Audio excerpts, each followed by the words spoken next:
Everyone, I welcome you all to Mahesh Bharadwaj physics classes. Today we are going to discuss few of the topics from the chapter gravitation. This can be taken as your second part of gravitation because we had one video earlier on gravitation for class 9 and today we will be discussing second part of gravitation for that same class 9 obviously. So today we are going to discuss Kepler's laws of planetary motion. Kepler's laws. Kepler's laws of planetary motion.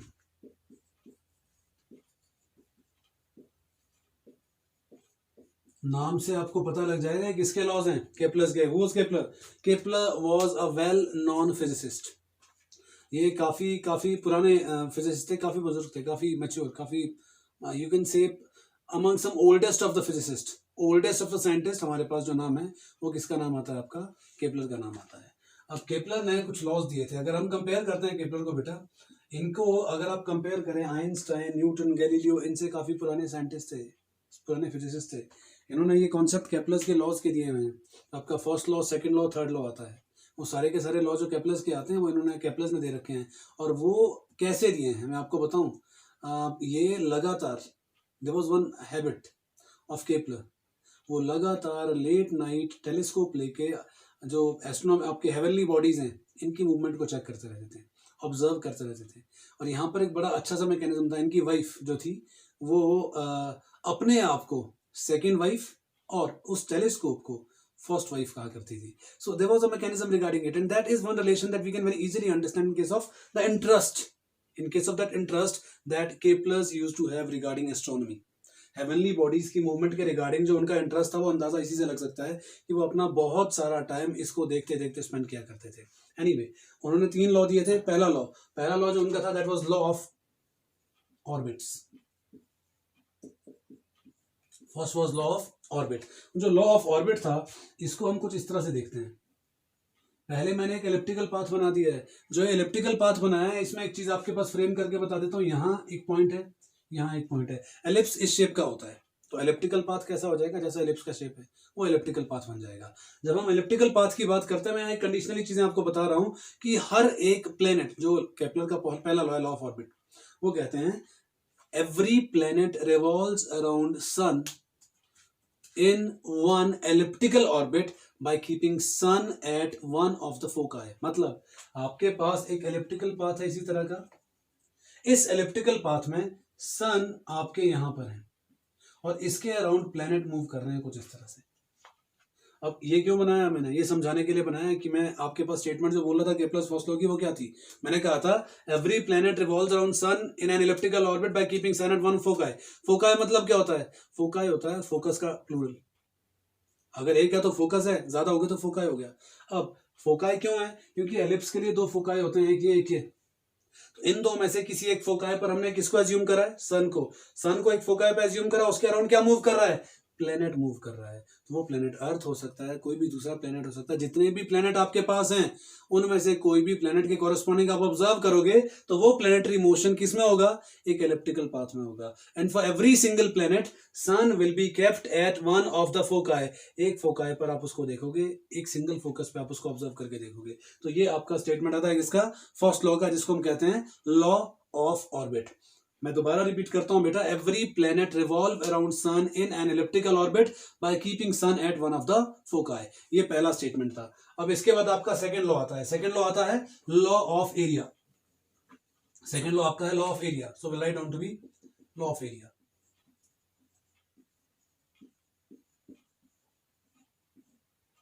Law of area. Law of area क्या था? ये ध्यान से देखना है आपने. फिर से सन ले लिया सेंटर में, प्लेनेट मूव कर रहे हैं. अब एज्यूम करता हूं, अगर मैं कहता हूं एक्सक्यूज मी, यहां पर आपके पास कोई प्लेनेट है इस पॉइंट ए पर, वो मूव कर रहा है इसके अराउंड और वो यहां से यहां पहुंच जाता है किसी पॉइंट बी पर. और अगर ए से इस पॉइंट बी पर पहुंचने के लिए उसको टाइम कितना लग रहा है? टी. अब इसको मैं रिलेट करता हूं इसी प्लेनेट की मूवमेंट से. जब आपका प्लेनेट यहां किसी पॉइंट सी पर है और वो वहां से इस पॉइंट डी पर पहुंचता है. सपोज अगर ए से बी पहुंचने के लिए उसको टाइम टी लगता है और यहां पर सी से डी पहुंचने के लिए भी उसको टाइम टी लगता है, तो इसका मतलब क्या होगा? इसका मतलब ये है जो ये एरिया आपके पास सन ए और बी के बीच में है और ये जो एरिया है सन सी और डी के बीच में है, ये दोनों एरिया इक्वल होंगे. ये दोनों एरिया इक्वल होंगे। सो यहाँ पर मैं अब इसका स्टेटमेंट आपको फ्रेम करके बताता हूँ। हम क्या कहते हैं, द लाइन ज्वाइनिंग, अब वो लाइन कौन सा है, ये लाइन है, the line joining sun and planet, sun और प्लेनेट, प्लेनेट कहाँ है, ए पर, the line joining sun and planet sweeps out equal area in equal interval of time. क्या बोलते हैं, sweeps out equal area in equal interval of time. मतलब क्या हो गया, आपके किसी भी प्लैनेटरी मोशन के लिए जो एरिया अपॉन टाइम रहेगा it will always be a constant. मतलब अगर आपके पास पता है कि ये टाइम में तुम्हारा एरिया ये आ रहा है, अगर दूसरी ओर को सेम टाइम में प्लैनेट मूव करता है, वो कोई भी प्लैनेट हो, तो अंदर एरिया क्या होगा, it will be having same value as that of this area. तो area upon time comes out to be constant. और एक इंटरेस्टिंग चीज आपने सुना है वेलोसिटी, वेलोसिटी क्या होता है, डिस्प्लेसमेंट अपॉन टाइम। यहां पर मैं एक और चीज आपको ऐड करके बता रहा हूं, ये area upon time is termed as your areal velocity. इसको हम क्या कहते हैं बेटा, areal velocity, that is area upon time. ये आपका सेकंड लॉ था केपलर का, जिसको हम कहते थे लॉ ऑफ एरिया। अब इसी तरह से केपलर ने एक थर्ड लॉ दिया था। जो थर्ड लॉ इन्होंने दिया था that was law of periods.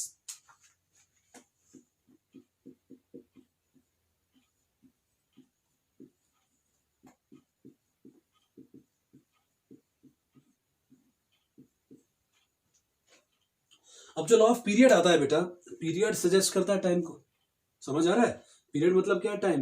एक प्लेनेट है, प्लेनेट आपके पास क्या है, अर्थ के अराउंड, सन के अराउंड रिवॉल्व कर रहा है, तो उसको एक सर्टेन टाइम लगता है उसके अराउंड रिवॉल्व करते हैं। मैं एज्यूम करता हूँ, मान लो इसे दोबारा ड्रॉ करते हैं, यहाँ पर जो हमने यहाँ फ्रेम करा था ना एरियल वेलोसिटी वाला मैकेनिज्म, इसको मैं दोबारा ड्रॉ करता हूँ। दोबारा ड्रॉ कैसे करेंगे, मैं यहाँ पर सन ले लेता हूँ, सन ले लिया है, अब इसके अराउंड एक इलिप्टिकल पाथ में ले लेता हूँ ऐसे। अब मैं कहता हूँ मान लीजिए आपका अर्थ यहाँ पर है, जनरल प्लेनेट की बात कर रहे हैं, मैंने अर्थ ले लिया यहाँ पर, और कोई इशू नहीं है अगर अर्थ ले लेते हैं हम। अब मैं कहता हूं इस अर्थ को, अगर ये अर्थ है, इस पॉइंट से घूमकर दोबारा यहां पर आने के लिए टाइम कितना लग रहा है, टी। सो आपका जो कैपिटल टी है यहां पर, ये जो टी आ रहा है, ये टी क्या रिप्रेजेंट करने वाला है, टाइम पीरियड। किसके लिए, अर्थ के लिए, एक कंप्लीट रोटेशन के लिए, जो आपका किसके अराउंड ऑब्जर्व कर रहे हैं आप, सन के अराउंड ऑब्जर्व कर रहे हैं। तो इस कंप्लीट रोटेशन के लिए कितना टाइम लग रहा है, टी। सो टाइम पीरियड अर्थ का क्या आ गया, टी। अब इस एक चीज को जो मैंने फ्रेम करा है, आपका इलेप्टिकल पाथ, इस इलेप्टिकल पाथ के कोरस्पॉन्डिंग हम देखते हैं आपके पास, यूं रिलेट करते हैं इसको। देख लो यार, यहां से लेकर यहां तक का जो डिस्टेंस है आपके पास, एक्सिस है ना आपके पास, इसको बोलते हैं मेजर एक्सिस। इसको डिवाइड कर दो, जो वर्टिकल कंपोनेंट आएगा वो बन जाएगा माइनर एक्सिस। तो आपका जो स्टेटमेंट लॉ ऑफ पीरियड का आता है वो सिंपली ये बोलता है, square of the time period, square of the time period is directly proportional to the cube of semi major axis of the planetary motion. I repeat one more time.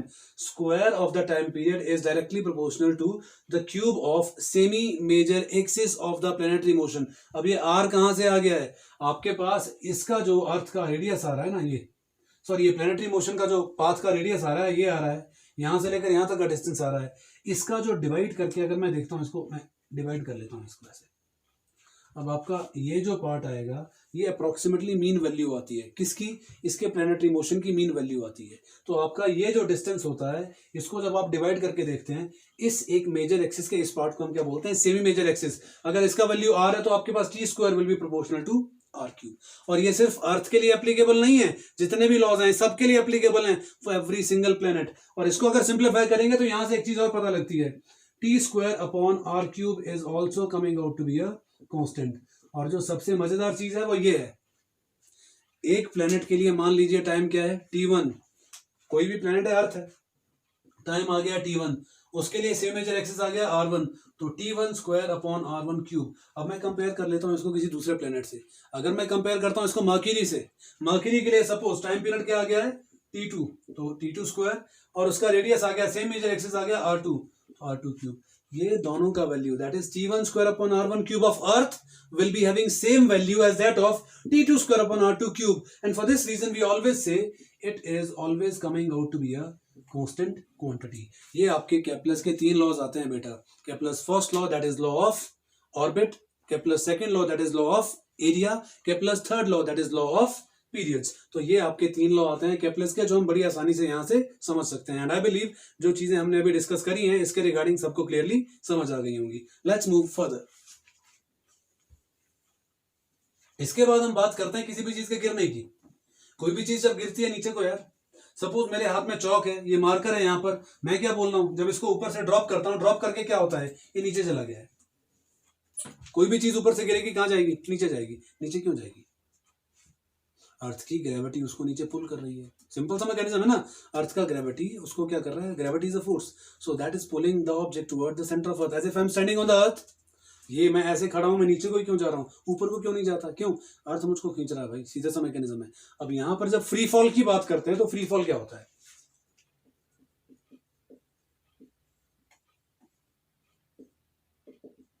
Free fall simply means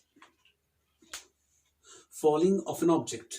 कोई भी चीज गिरेगा, when an object fall freely under the effect of gravity alone. Alone means वहां पर उसके ऊपर कोई दूसरा फोर्स काम नहीं कर रहा है। कौन सा फोर्स काम कर रहा है, सिर्फ the only force that is working on the object is gravity. So when the object is falling freely under the effect of gravity alone, we call that to be free fall. उसको हम क्या बोलते हैं, free fall बोलते हैं। अब यहाँ पर एक बड़ी इंटरेस्टिंग चीज आ जाती है, फ्री फॉल में क्या हुआ, चौक गिर गया है, बोर्ड गिर गया, even a person who is jumping from the top of a building, क्या होगा, नीचे गिरेगा। नीचे गिरेगा क्या होगा, एहसास हो जाएगा भाई ये falling freely under the effect of gravity. आपके ऊपर कोई और फोर्स उस टाइम वर्क नहीं करता है। इसका सबसे अच्छा एग्जांपल क्या होता है, फ्री फॉल आप टेक्निकली बोल सकते हो जिस टाइम आपके ऊपर सारी की सारी फोर्सेज क्या बन जाती हैं, जीरो एक्सेप्ट ग्रेविटी। आपके ऊपर सिर्फ एक फोर्स वर्क कर रहा है। तो यहां हम क्या कहते हैं बेटा, if you are inside a lift, you are inside a lift and lift is going up or going down, the moment your lift start moving ना, उस एक टाइम पर you always have a little sensation there in your heart। वो sensation सिर्फ आपको ये एहसास करवाता है कि आपके ऊपर उस एक टाइम पर कोई दूसरा फोर्स वर्क नहीं कर रहा था for that fraction of a second. और आप पर कौन सा फोर्स वर्क कर रहा था, सिर्फ एक्सेलरेशन ड्यू टू ग्रेविटी। सो वो आपको सेंसेशन करवाता है फ्री फॉल का। समझ आ रहा है। तो इस तरह की चीज हमारे पास अगर हम फ्रेम करें कि कोई भी चीज which is falling freely under the effect of gravity, वो क्या होगा, आप क्या ऑब्जर्व करोगे उसको आप बोल देंगे फ्री फॉल। अब यहाँ पर एक चीज और आती है जो समझने की चीज है आप लोगों के लिए। हम बड़ा सीधा सा मैकेनिज्म बोलते हैं, कोई चीज को ड्रॉप कर रहे हैं तो आप हाइट से ड्रॉप कर रहे हैं, हाइट से ड्रॉप करेंगे, इनिशियल वेलोसिटी क्या होगी, जीरो। जब वो नीचे जाएगा वेलोसिटी में चेंज आएगा। अगर वेलोसिटी में चेंज आएगा तो क्या आएगा, एक्सेलरेशन आ जाएगा या नहीं। अगर एक्सेलरेशन आ रहा है तो उसका बड़ा सीधा सा मीनिंग है यार, एक्सेलरेशन आने का मतलब है कि आपके पास विद द वेलोसिटी चेंज उसके पूरी प्रोसेस में कोई ऐसी चीज है जो उसको नीचे को एक्सेलरेट कर रही है। वो नीचे को जो एक्सेलरेट करता है उसको हम बोलते हैं acceleration due to gravity. So let's move on to that term now.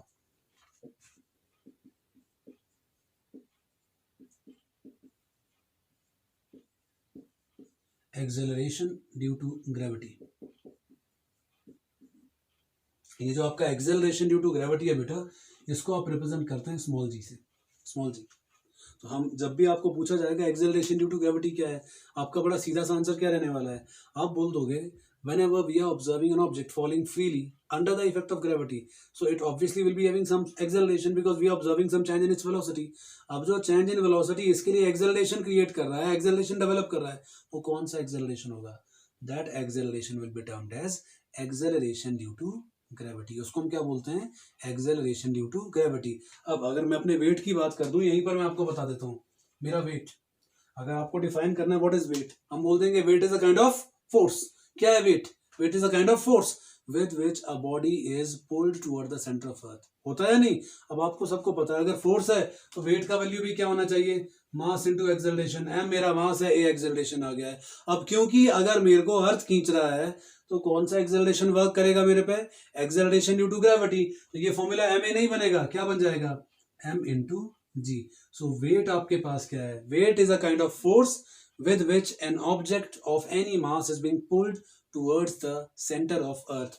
जो आपके पास किसका इंफॉर्मेशन दे रहा है, आपके इस टर्म का वेट का। So weight comes out to be mass into gravity.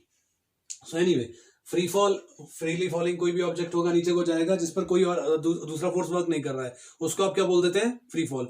Acceleration due to gravity मतलब जब कोई चीज फ्रीली गिर रही है तो वो जो एक्सेलरेशन ऑब्जर्व कर रही है वो एक्सेलरेशन क्या बन जाता है, एक्सेलरेशन ड्यू टू ग्रेविटी।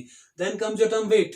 अब वेट क्या आ गया है, वेट आपको पहले ही बता चुके हैं, वेट है आपका मास इनटू ग्रेविटी जो मैथमेटिकली दिख रहा है। अदरवाइज आप क्या बोलोगे, it is the force which is observing that acceleration, which is experiencing that acceleration। So this is the force which is providing that acceleration for the object which is lying on the surface of earth। तो आपके पास यहाँ acceleration क्या है जी, तो weight का value क्या बन जाता है, m इंटू जी। अब आपके पास वेट का वैल्यू आ गया m इंटू जी। जनरली जब आप इस तरह के कॉन्सेप्ट को करते हैं, इसके बाद हम डिफरेंशिएट करना शुरू करते हैं यार। हम डिफरेंशिएट करते हैं किसको? मास और वेट को डिफरेंशिएट करते हैं, बिकॉज हम लोगों के दिमाग में बहुत सारा कंफ्यूजन मास और वेट को लेकर बना रहता है। तो हमारे हिसाब से वो डिफरेंसेस मास और वेट के बीच में क्या हो सकते हैं, हम वो यहाँ मेंशन करते हैं। कुछ बेसिक से डिफरेंस है जो हम यहाँ आसानी से मेंशन कर सकते हैं बेटा। जैसे आपको हर बार बोलता हूं मैं कि जब भी हम डिफरेंस निकालते हैं दो चीजों का, तो पहला डिफरेंस उसका क्या होगा? उसकी स्टेटमेंट। तो मास का डिफरेंस क्या होगा? मास का स्टेटमेंट क्या हो जाएगा? हम सीधा बोलते हैं, लास्ट वीडियो में भी मैंने आपको बताया था, what is mass? Mass is the quantity of matter. तो आपके पास जो पहला डिफरेंस यहां पर आने वाला है, that first difference will be, it is quantity of matter inside a body. It is the quantity of matter inside a body. अब अगर वेट पे जाओगे, वेट मैंने अभी आपको बताया है, क्या है weight? Weight is the force with which object is pulled toward the center of earth. What is weight? Weight is the force with which object is pulled toward the center of earth. Force with which object is pulled toward the center of earth. तो आपका पहला difference आता है, एक तो quantity of matter मास आ गया है, wait क्या आ गया है? Force with which object is obviously pulled toward the centre of earth. Second difference, process में अगर चलें तो दूसरा डिफरेंस आपके पास क्या आएगा? पहला आ गया स्टेटमेंट, दूसरा क्या होगा? यूनिट। हो सकता है जो क्वांटिटीज आप डिस्कस कर रहे हैं उनमें यूनिट का डिफरेंस हो, इसमें है, ऑब्वियसली है। मास का यूनिट एसआई सिस्टम में आता है किलोग्राम, लेकिन वेट क्या है? फोर्स। और फोर्स का यूनिट एसआई सिस्टम में क्या आएगा? न्यूटन। तो ये आपके पास आपकी दूसरी क्वांटिटी आ जाती है बेटा, किलोग्राम न्यूटन। ये दूसरा डिफरेंस आएगा। आप इस तरह से नहीं लिखोगे जैसे मैं लिख रहा हूं, आप स्टेटमेंट फ्रेम करोगे कि unit of mass is kilogram, unit of mass weight is Newton. तो आपके पास दूसरा डिफरेंस आ जाएगा। थर्ड, अब ये अगर आप ध्यान से देखें, यहां पर एक तीसरा डिफरेंस बहुत आसानी से आ जाता है। वो क्या है? थर्ड डिफरेंस आएगा। मास क्या है? आप ऑब्जर्व करते हो किसी भी चीज के मैग्नीट्यूड को, डायरेक्शन को। मास का सिर्फ मैग्नीट्यूड होता है, डायरेक्शन नहीं होता। अगर डायरेक्शन नहीं होता तो मास क्या बन गया है? स्केलर। तो हम बोल देंगे it is a scalar physical quantity. ये क्या होगा? हमेशा एक स्केलर फिजिकल क्वांटिटी होगा। और रही बात आपके वेट की, वेट आपके पास क्या है? फोर्स है, नीचे को जा रहा है, तो ऑब्वियसली कौन सा क्वांटिटी बन जाएगा? It will become a vector physical quantity, जो तीसरा डिफरेंस आता है। तो ये तो तीन बेसिक डिफरेंस है कि ये किस तरह की क्वांटिटी है, इसका यूनिट क्या है और इसका स्टेटमेंट क्या है। तीन मेन डिफरेंस तो सीधे ऐसे आ जाते हैं। चौथा, जो इस केस में हम एक लास्ट डिफरेंस अभी डिस्कस करने वाले हैं, दैट डिफरेंस इज, आपका जो मास है, किसी भी जगह पर जाओगे, एज इफ मेरा मास यहाँ पर 10 किलोग्राम है, एग्जाम्पलरी 10 नहीं होगा, ज्यादा होगा, 10 किलोग्राम है। अगर मेरा मास यहाँ 10 kg है, मैं स्पेस में कहीं भी जाऊंगा, मेरा मास कितना रहेगा? 10 kg। तो मास चेंज होता है? नहीं। तो मतलब आपका मास इज ऑलवेज कांस्टेंट। मास कभी भी चेंज नहीं होता है। लेकिन अगर वेट पे आएंगे, वेट क्या था? मास इनटू ग्रेविटी। मास तो चेंज नहीं होता, लेकिन आपका जो ग्रेविटी है, ये लोकेशन के हिसाब से, जगह के हिसाब से, पोजीशन के हिसाब से चेंज होता है। ये अभी इसके बाद हम डिस्कस करेंगे। तो आपके पास acceleration due to gravity location position के हिसाब से चेंज होता है। अगर ये चेंज होता है तो ऑटोमेटिकली आपका वेट कांस्टेंट क्वांटिटी नहीं है। आप क्या मेंशन करेंगे?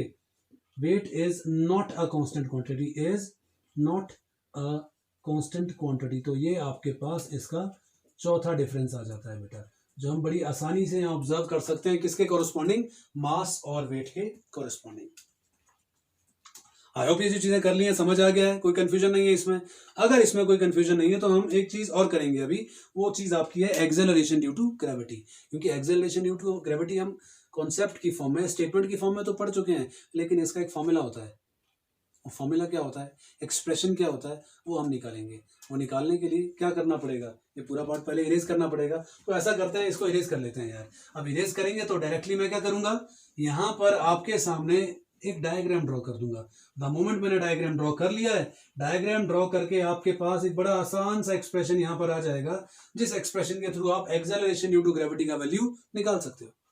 क्या एक्सप्रेशन है देख लेते हैं यहाँ पर यार। मैंने क्या करा है, अर्थ ले लिया है, गंदा सा अर्थ बना है, सर्कुलर नहीं है। इसका मास क्या है? m। अब यहां बोल देता हूं मैं, इसका रेडियस क्या आ गया? r। सेंटर आ गया वो।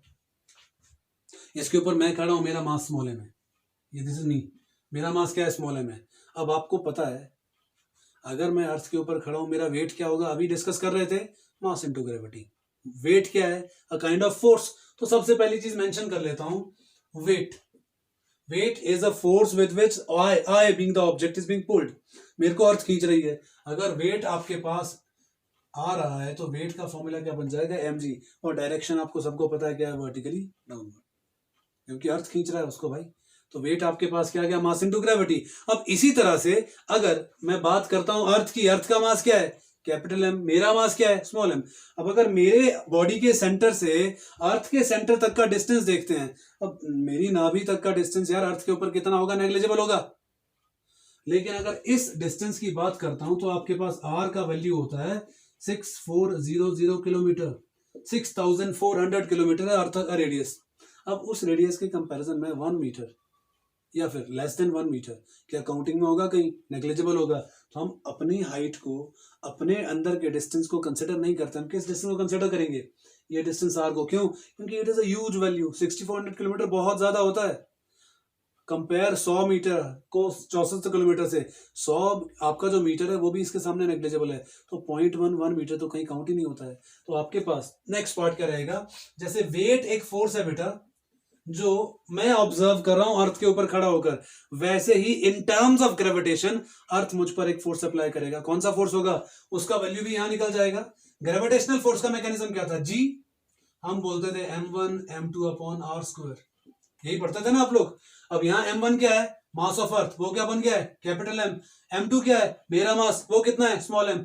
अब डिस्टेंस कितना है यार, कैपिटल आर, तो स्मॉल आर की जगह क्या आ गया, कैपिटल आर। तो आपके पास फॉर्मूला क्या बन गया फोर्स का, G M into small m upon R square. अगर आप ध्यान से देखो, जो वेट है मास इंटू ग्रेविटी, और जो दूसरा फोर्स है that is G M m upon R square, ये दोनों फोर्स अप्लाई कौन कर रहा है, अर्थ अप्लाई कर रहा है। किस पर अप्लाई कर रहा है, मुझ पर अप्लाई कर रहा है। मतलब ये दोनों फोर्सेस क्या होंगे, इक्वल। अगर इक्वल होंगे तो हम कंपेयर कर सकते हैं, आसान सी चीज है ना। ये भी अर्थ ने अप्लाई करा है, वो भी अर्थ ने अप्लाई करा है, दोनों को अगर अर्थ ने अप्लाई करा, कंपेयर कर लेते हैं। कंपेयर करके हमारे पास वैल्यू क्या आती है, it will become G M into small m upon capital R square, which will be equal to mass into gravity. अब स्मॉल एम से स्मॉल एम कैंसिल, मेरे पास वैल्यू क्या आ गया, small g comes out to be capital G M upon R square. तो अगर कोई आपको पूछता है कोई ऑब्जेक्ट नीचे को गिर रहा है, नीचे गिर रहा है अर्थ की ओर को, दो ऑब्जेक्ट, आपको आइडियल कंडीशन की बात करता हूँ, जनरली आपको बताता हूँ। दो ऑब्जेक्ट हैं, एक 5 kg का, एक 10 kg का है। अर्थ की ओर आप सेम टाइम पर ड्रॉप करते हो, सेम टाइम पर ड्रॉप करते हो, तो आपको पूछा जाएगा कौन सा ऑब्जेक्ट अर्थ पर पहले पहुंचेगा। आपका प्रॉम्प्ट आंसर क्या होता है, 10 kg। सिंपली आप यही बोलते हो 10 kg। लेकिन आपने क्या बोलना है, यहां देखो, आपका जो एक्सेलरेशन ड्यू टू ग्रेविटी है, जो बॉडी एक्सपीरियंस करने वाला है, वो किस पर डिपेंड करता है, ग्रेविटेशनल कांस्टेंट फिक्स है, मास ऑफ अर्थ फिक्स है, उस पॉइंट पर आपका रेडियस ऑफ अर्थ भी फिक्स है। तो मतलब अगर आइडियल कंडीशन में दो बॉडीज को जिनका मास 5 kg और 10 kg है, उनको आप ड्रॉप करते हो, तो कौन अर्थ पर पहले पहुंचने वाला है, दोनों सेम टाइम पहुंचेंगे। मैं आइडियल कंडीशन की बात कर रहा हूं क्योंकि वहां कोई भी ऑपोजिशन नहीं है, समझ आया। और जहां पर कोई ऑपोजिशन होगी, जैसे एयर रेजिस्टेंस है या कोई दूसरा फैक्टर है, वहां आप बोल सकते हो कौन सा पहले पहुंचेगा यार, 10 kg वाला पहुंच जाएगा, ये वाला पहुंचेगा, वो वाला पहुंचेगा, आप ऐड कर सकते हो। लेकिन ये कॉन्सेप्ट आपने हमेशा याद रखना है कि अगर आपको पूछा जाता है कौन सा ऑब्जेक्ट अर्थ पर पहले पहुंचेगा, आप बोलोगे एक्सेलरेशन ड्यू टू ग्रेविटी किन किन फैक्टर्स पर डिपेंड करती है, कैपिटल जी पर, कैपिटल एम पर, आर पर। तो आपके पास जो भी बॉडी आप ड्रॉप कर रहे हो, अर्थ की ओर ड्रॉप कर रहे हो, आप क्या बोलोगे, दोनों सेम टाइम पहुंचेंगे इन आइडियल कंडीशन। तो ये आपके पास आती है स्मॉल जी का फॉर्मूला। अब रिलेट करते हैं क्योंकि हमारे पास इनकी कुछ वैल्यूज भी हैं। जी का वैल्यू क्या होता है, 6.67 into 10⁻⁻11 newton metre square kilogram inverse square, एक वैल्यू तो ये आ गया है। अब आता है mass of earth. Mass of earth कितना है, 6 into 10⁻24 kilogram approximately. Then we got radius of earth, radius of earth is 6400 kilometre approximately. अब ये सब वैल्यूज इसमें इंसर्ट कर दो, तो your acceleration due to gravity comes out to be 9.8 metre पर सेकेंड स्क्वायर अप्रोक्सीमेटली। मैंने एक टर्म अप्रोक्सीमेटली मेंशन करा है। अब ये टर्म जो अप्रोक्सीमेटली मेंशन करा है, अप्रोक्सीमेटली का मतलब क्या है, ये आपके पास एक फिक्स वैल्यू नहीं होता है। एक फिक्स वैल्यू नहीं है तो मतलब क्या होगा, डिपेंडिंग अपॉन रेडियस ऑफ अर्थ, एक जगह से दूसरी जगह जाने पर अर्थ का रेडियस चेंज हो गया तो इसका वैल्यू भी क्या हो जाएगा, चेंज हो जाएगा।